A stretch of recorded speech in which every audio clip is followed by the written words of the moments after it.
Is Charles Leclerc wasting his prime at Ferrari? Oh no, I say that! I've done it! It's a tough question. Kind of like asking if pineapple belongs on pizza. What the?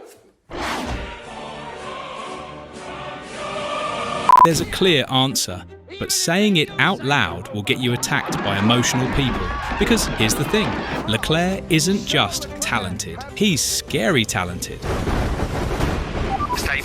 The kind of driver who gets pole positions like their Black Friday discounts, the kind of guy who can qualify first, lead for 38 laps, and then somehow still lose to a team radio miscommunication.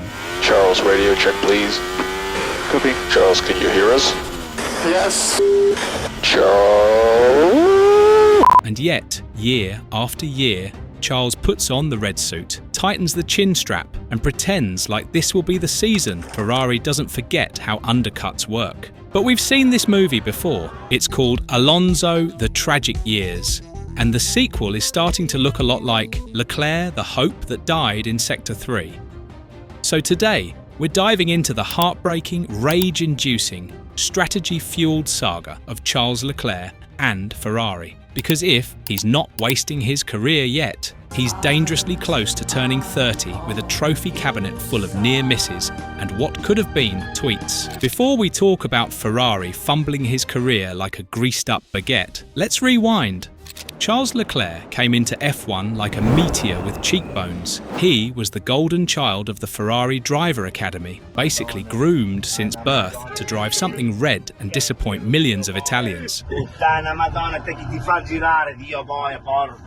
crushed it in F2, winning the championship in 2017 like it was a side quest. Then, boom, 1 year at Sauber in 2018, where he made a literal tractor look competitive. By 2019, he was at Ferrari, replacing Kimi Räikkönen, aka the vodka-powered meme generator of the sport. It's more like a hobby for me, so obviously I don't need to do it if I don't want what I have to do it. You know, that's what I say. And that's where the hype machine really started. In his very first year with the Scuderia, Leclerc got more poles than anyone, took back-to-back wins at Spa and Monza, in front of the Tifosi, and, let's not forget, beat Vettel over the season in his first year at Ferrari. The kid looked inevitable. Smooth driving, ice cold under pressure, could pass, could defend, could qualify like an absolute demon.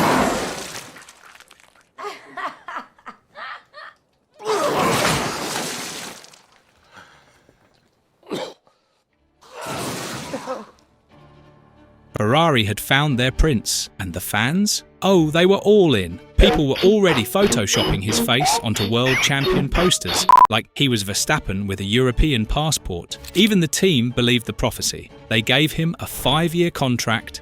5 years! That's basically Ferrari saying, please stay and suffer with us. And sure, the team had its issues, but with Leclerc in the car, they had hope again. Hope that the Schumacher glory days weren't a distant dream. Hope that they finally had a driver who could not only challenge Hamilton, but beat him. Hope that their next title would be won by someone with enough charisma to melt steel and enough pace to make Toto Wolff nervous. And then 2020 happened. We'll get to that. But just know, by the end of 2019, Charles wasn't just the future of Ferrari, he looked like the future of Formula One. Okay, now we enter the pain, because after all the hype, all the future world champion energy, and all the Ferrari merch people regrettably bought in 2019, Ferrari pulled a Ferrari. Let's talk about 2020, aka the year the prancing horse turned into a confused donkey.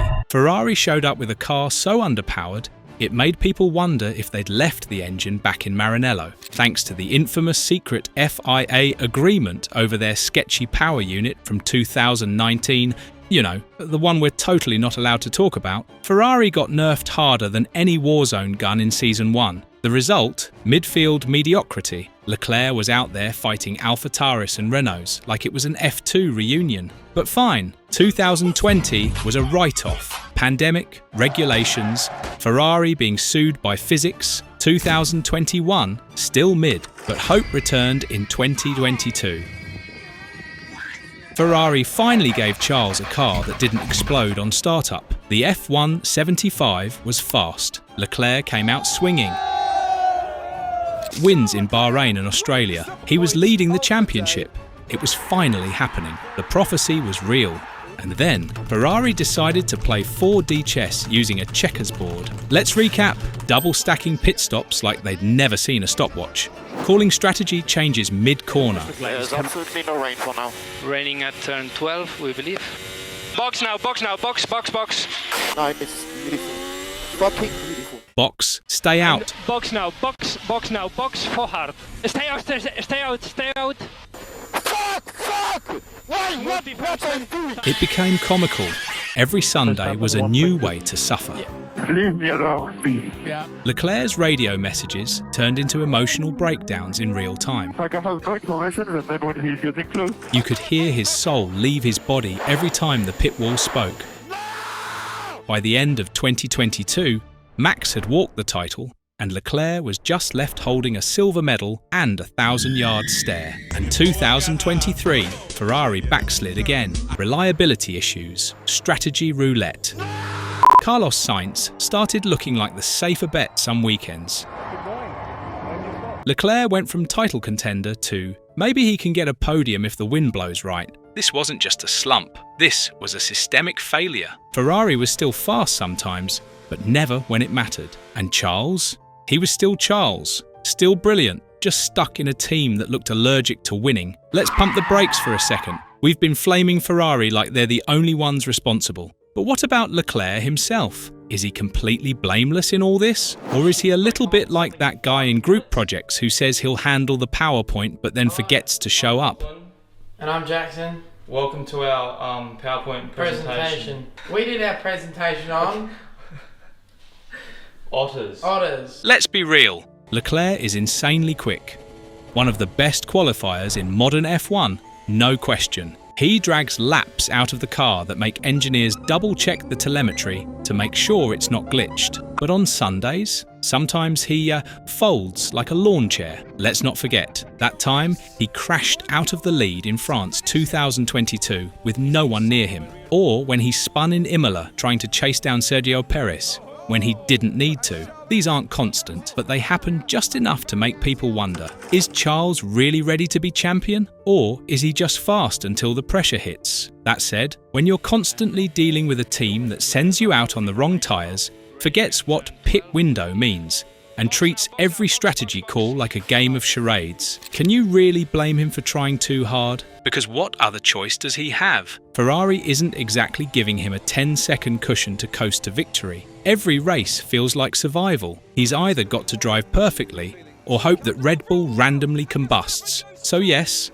Leclerc makes mistakes. But the real question is whether they're the cause of his failures or just a symptom of being stuck in a system that turns potential into purgatory. Honestly, it's both. Ferrari has failed him. No doubt. But Charles has also cracked under pressure at the worst possible moments. And if that combo continues, he doesn't end up like Max or Lewis. He ends up like another Ferrari legend with elite talent and no titles. So what now? Does Charles Leclerc keep praying to the tifosi gods that Ferrari will eventually figure it out? Or does he pull a Vettel, pack his bags, and try to win elsewhere before his career turns into a tragic highlights reel? Let's break it down. If he stays, best case scenario, Ferrari finally sorts their life out. They build a rocket ship, hire strategy people who can read weather radars, and stop making pit decisions like they're on mushrooms. And Leclerc, still in his prime. It's poetic. But what's more likely, Ferrari keeps being Ferrari.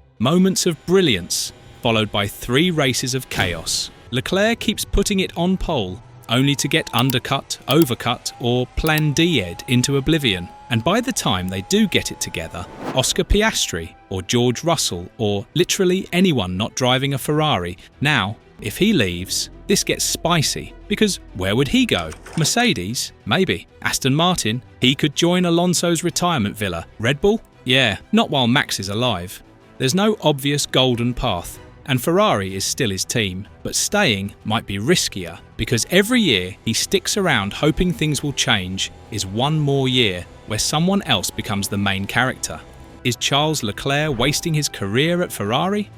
Well, yeah, at least for now. He's one of the most gifted drivers on the grid. He's fast, fearless, emotionally raw in a way that makes fans ride or die with him. But he's tied to a team that hasn't delivered a championship in over a decade and still treats tyre strategy like it's an unsolvable riddle from ancient Rome. And look, maybe that changes. Maybe one day we'll get the redemption arc. Ferrari fixes their mess. Charles wins a title. But if we're being brutally honest, it's starting to feel like déjà vu. We've seen this movie before, with different actors. Vettel, Alonso, even Massa. Ferrari is where title hopes go, to die in slow motion, while wearing the most expensive race suit in motorsport. So unless something changes fast, Leclerc's legacy risks being less champion of a generation, and more the guy who could have ruled F1, if only he'd left sooner. And honestly, that's tragic, because if there's one thing F1 fans hate more than bad strategy,